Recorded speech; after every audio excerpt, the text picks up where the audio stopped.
In the ash of two Bronze Age cities on the edge of the Dead Sea, scientists recently found a mineral signature that normally only forms at temperatures hotter than any ordinary fire on Earth can reach. For 3,000 years the destruction of Sodom and Gomorrah was treated as a moral fable, not a crime scene. That changed the day someone finally tested the dirt itself. The story begins in Genesis, in a valley so lush it was compared to the garden of the Lord itself, a green plain beside the Jordan River, before a single stone of it burned. Lot, nephew of Abraham, looked at that valley and chose it for himself, pitching his tents near a city called Sodom, while Abraham stayed behind in the harder hill country.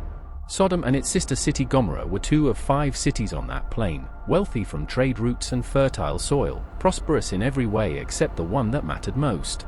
Scripture says the outcry against Sodom and Gomorrah had grown so great, and their sin so grave, that it reached heaven itself, and the Lord came down to see if it was true. 3 visitors appeared to Abraham at his tent by the oaks of Mamre in the heat of the day, and he ran to greet them and washed their feet as honored guests. 2 of the 3 visitors would go on ahead toward Sodom itself. The 3rd stayed behind with Abraham and told him plainly, without softening a single word, what was about to happen to the cities on the plain. Abraham, hearing the cities would be destroyed, did something remarkable. He began to bargain, asking if the Lord would spare the city for the sake of 50 righteous people within it. The answer was yes. So Abraham pressed further. 45, then 40, then 30, then 20. Each time, the answer held. Finally he asked about just 10 righteous people, and even then, yes. 10 righteous people were never found. That same evening, the 2 remaining visitors reached Sodom, where Lot was sitting at the city gate and rose at once to meet them. Lot urged the 2 visitors inside his house, away from the open street, and baked bread and prepared a meal for them, entirely unaware that they carried the verdict of the whole valley with them. Before they could even lie down to rest, the text says, the men of the city surrounded the house, from the youngest to the oldest, demanding the visitors be sent out to them. Lot went out and shut the door behind him to reason with the crowd, begging them to do nothing so wicked, but the mob only pressed harder against him and against the door itself. The 2 visitors reached out, pulled Lot back inside, and shut the door. Then, Scripture says, they struck everyone outside with a sudden blindness, from the least to the greatest. With the mob outside groping helplessly for the doorway, the 2 visitors turned to Lot and asked a single urgent question, "Who else do you have here? Get them out of this place." Lot ran through the dark streets to warn his daughter's future husbands that the city was about to be destroyed.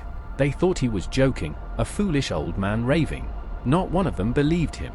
By dawn the visitors were urging Lot to hurry, take his wife and his 2 daughters who were with him, and leave now, or be swept away in the coming punishment. Still Lot hesitated. So the 2 visitors seized his hand, his wife's hand, and his daughter's hands, and pulled them physically out of the city, because the Lord was merciful to them.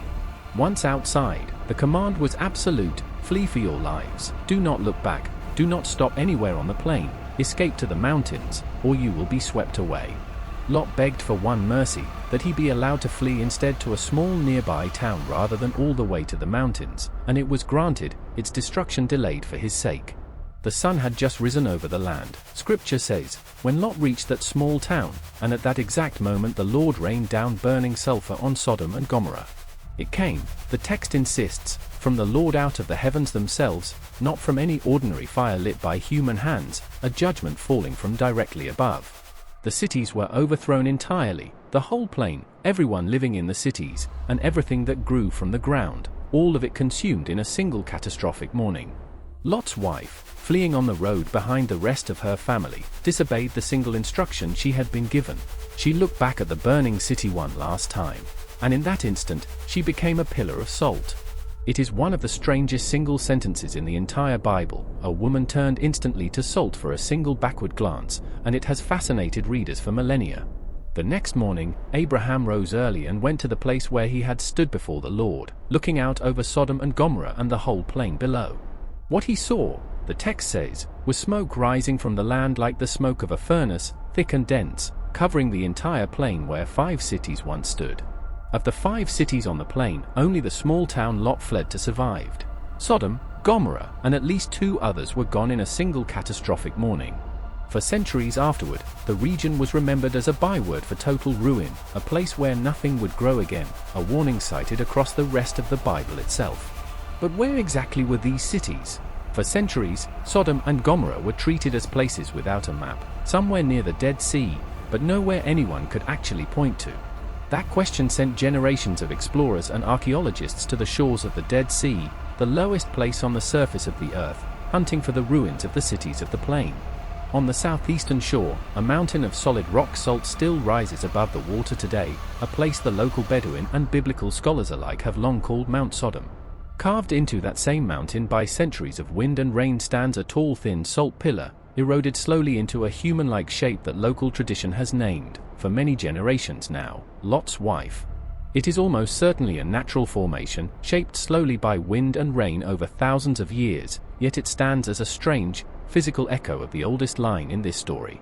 Further along the plain, at a site called Bab-e-Dhdhra, archaeologists uncovered the remains of a genuine Bronze Age city, one of the largest cemeteries in the entire ancient Near East beside it.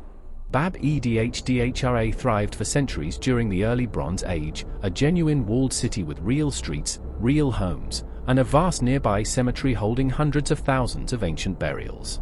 Then, around 4,300 years ago, that city and its neighbor Numaira both came to a sudden, violent end, their final destruction layer scorched black by intense fire. For a long time, that was where the archaeological trail seemed to end, an ancient fire, sudden and total, at roughly the right place, roughly the right era. Then, further north on the eastern side of the Jordan Valley, at a tell called el-Hammam, a different excavation began turning up something far stranger than an ordinary fire. El-Hammam had been a major Bronze Age city too, with massive fortification walls, a palace, and thousands of residents, sitting on the fertile plain just north of the Dead Sea.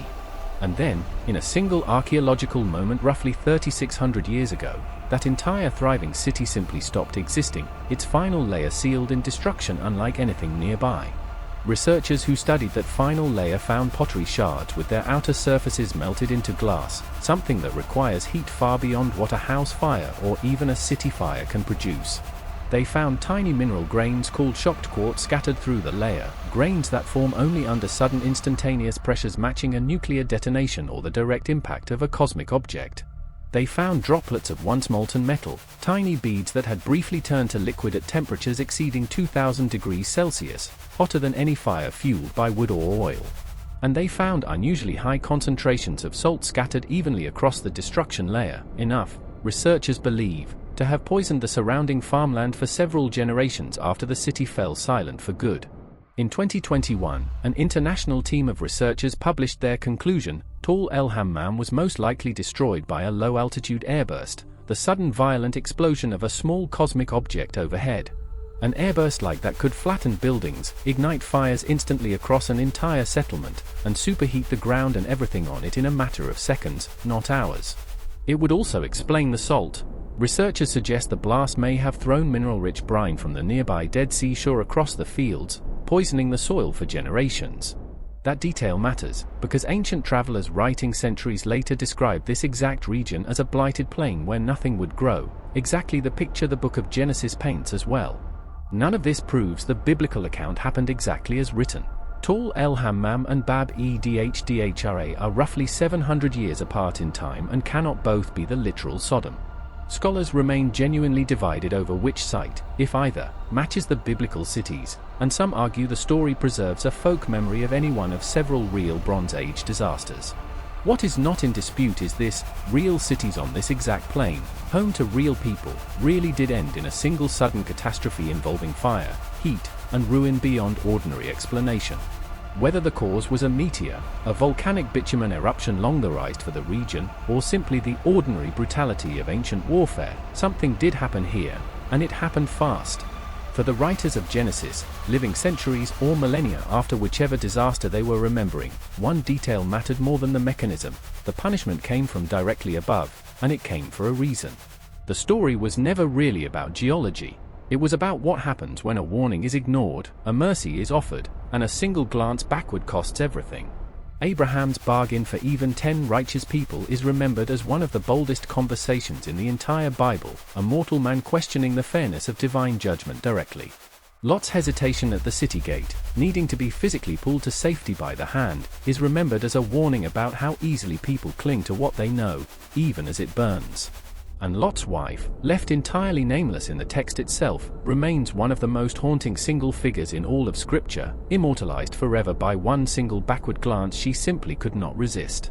Jesus himself would later reference her directly, telling his followers centuries afterward to simply remember Lot's wife, using the oldest warning in this story as a lesson for his own listeners. Today, visitors to the southern Dead Sea can still walk the shore beneath Mount Sodom, past salt formations that locals have named after this story for longer than anyone can trace. Nearby, on the Jordanian side of the valley, small crystalline sulfur nodules can still be found scattered loose across the ground today, a real mineral that locals have long nicknamed Sodom apples. The Dead Sea itself, the single lowest point on the entire surface of the earth, sits at the southern end of the very same valley where this whole story unfolds. Its water is roughly 10 times saltier than the ocean, dense enough that a person floats on the surface without effort, a landscape already strange before this story was ever told. A fragment of the book of Genesis itself, containing this very account, survives among the Dead Sea Scrolls, found in caves overlooking the same sea the story is set beside. Excavators at Tall el-Hammam also uncovered ordinary daily life frozen at the moment of destruction, grinding stones, storage jars, and household pottery buried exactly where their owners left them.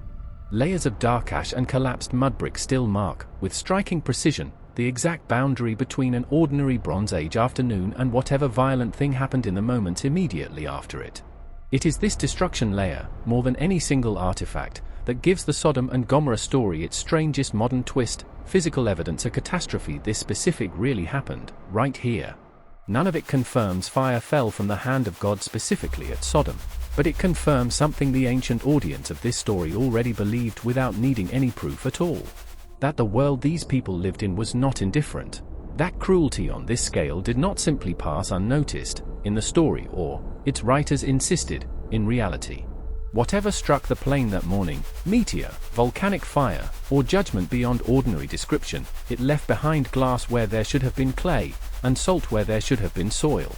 3,500 years later, that same soil still will not fully recover, a scar on the land that has outlasted every empire that has since crossed this valley.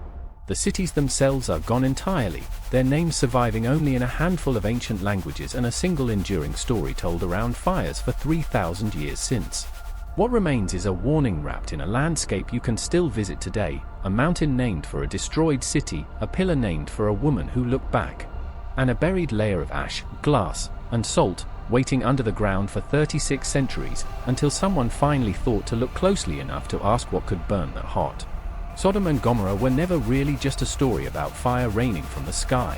They were always a story about what a single morning can end forever, and what, against every reasonable expectation, can still be found waiting quietly in the ash.